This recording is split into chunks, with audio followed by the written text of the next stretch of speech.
बेमुदत संप आणि आंदोलन चालू ठेवलेलं आहे। या शासनाने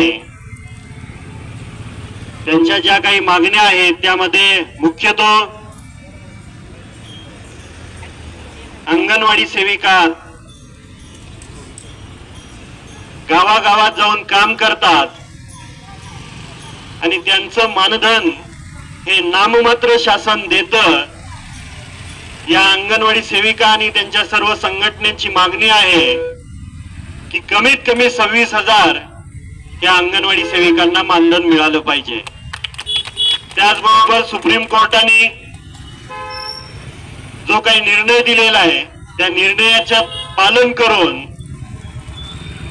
पेन्शन आणि ग्रॅच्युटी हे सुद्धा मिळाली पाहिजे। मागच्या 60 वर्षापासून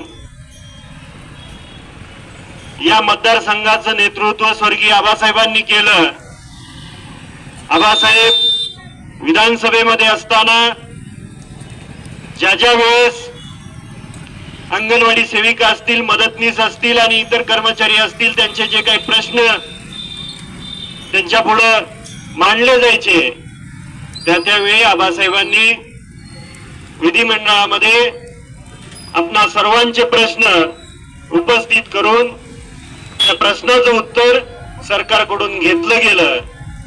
निश्चितपणे आपल्या सर्व अंगणवाडी सेविकांना आणि मदतनीसांना मी सांगू इच्छितो की शेतकरी कामगार पक्ष नेहमीच आपल्या सोबत आहे, भविष्यात सुद्धा 100% तुमच्या सोबत राहील। आणि पक्षाचे सरचिटणीस विधान परिषदेचे आमदार आहेत माननीय भाई जयंत पाटील, त्यांच्या कानावरतीही आपला प्रश्न अगोदरच घातलेला आहे। आज सुद्धा फोन मार्फत आपल्या ज्या काही मागण्या आहेत त्यांच्या कानावरती घालून लवकरात लवकर मंत्री महोदय माननीय आदित्यताई तटकरे यांच्या कानावर घालून मीटिंग लावून लवकरात लवकर आपल्या मागण्या पूर्ण कराव्यात अशी सरकार पुढे पक्षामार्फत मागणी करतील आणि निश्चितपणे ही मागणी आपली मान्य होईल।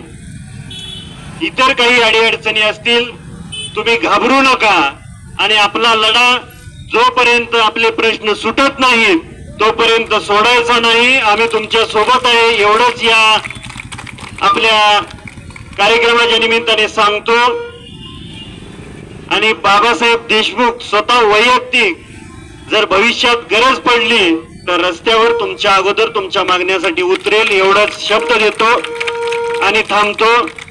तुम्ही सर्वजण लाल साड्या घालून आल्यामुळे माझ्यासारख्याला खूप आनंद आहे, कारण पक्षाचा लाल झेंडा हा या मतदारसंघावरती मागचे 60 वर्ष फडकलेला आहे। तुम्ही सर्वांनी खंबीरपणे आपल्या मागण्या मांडत राहाव्यात आणि सरकारकडून त्या आपण पूर्ण करून घेऊ एवढीच ग्वाही देतो आणि इथेच थांबतो। जय हिंद, जय महाराष्ट्र। बाबासाहेब तुम आगे बढ़ो।